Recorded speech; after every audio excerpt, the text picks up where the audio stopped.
3rd of August 2020 by Jorge González Gallaza Hernandez share. There's no doubt Europe has been taking America for a ride on defense issues. There is a harsh truth that Brussels needs to hear about transatlantic relations. The truth is that the US was neither a self-interested author of the European project, nor its unwitting victim. Donald Trump's pronouncements are so riddled with half-baked conspiracy theories that debunking them has turned into something of a journalistic pastime.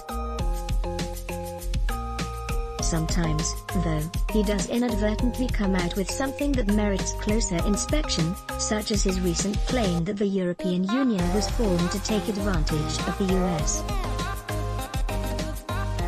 What Trump means by taking advantage is clear enough. He's already made clear his frustration with European countries underspending on defense and the EU's thinly veiled trade protectionism.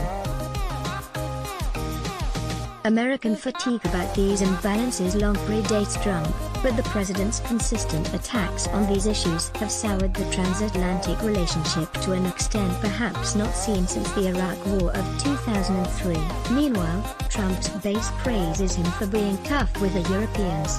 On defense, he certainly has a point.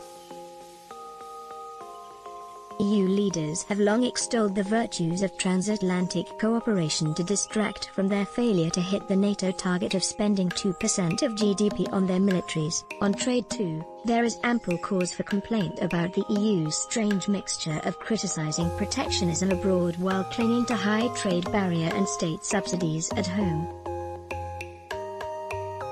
When Trump threatened to match the EU's auto and agricultural tariffs with America's own, European leaders wailed about protectionism while doggedly refusing to give in any ground. That gets to the contradiction at the heart of the European project, which trumpets its status as a free trade bloc while also operating a customs union.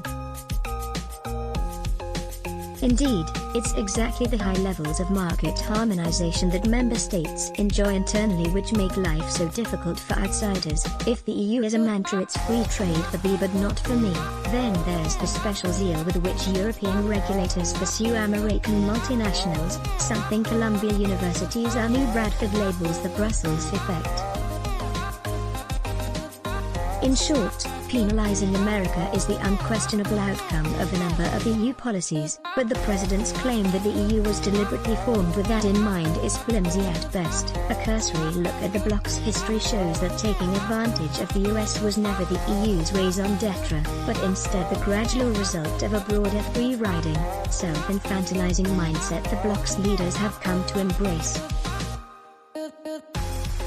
In fact, the EU's genesis was shaped in large part by American patronage. Ironically, the fact that the US played an often unseen role in promoting European integration has bred a parallel European conspiracy that the EU is actually an American plot to subvert the old continent. Of course, neither of these outlandish theories stands up to any kind of scrutiny.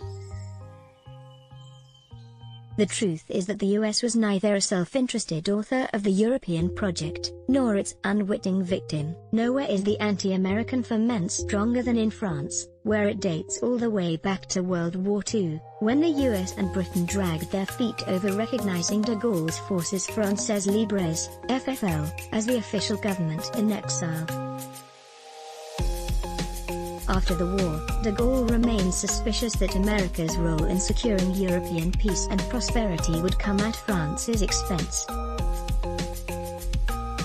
This suspicion reached fever pitches with the US-EU nuclear power agreement of 1956, which he dreaded would erode France's nuclear prowess while undermining its energy independence, and America's siding with Egypt's Nasser over France and the UK in the Suez Crisis. That Gaullist skepticism applies just as much to the EU. And a hostility to both American hegemony and EU supranationalism marry neatly in the idea that the bloc is a sinister US plot to undermine European nations, an outcome which would only be to France's cost. The ever-suspicious de Gaulle even viewed the Marshall Plan with a wary eye, describing in his memoirs the economic conditions attached to it, namely openness to American exports, as a neo-colonial plot to subdue Europe to American corporate interests. Like Trump's, de Gaulle's conspiracies weren't entirely off base.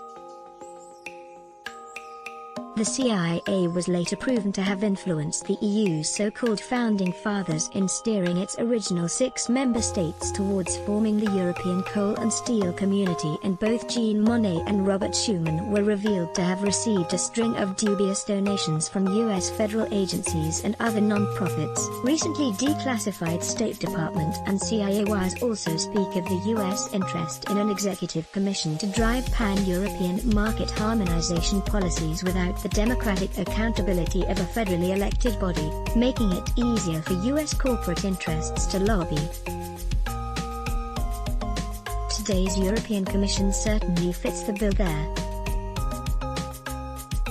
The driving purpose behind these seeming acts of foreign interference, however, wasn't any secret plot to undermine Europe but America's desire to secure its key post-war aims for the continent: peace, Soviet containment and economic recovery. This was a case made quite publicly through channels such as the American Committee on United Europe, ACUE, a privately funded advocacy group that lobbied for European integration as the only possible bulwark against Soviet influence.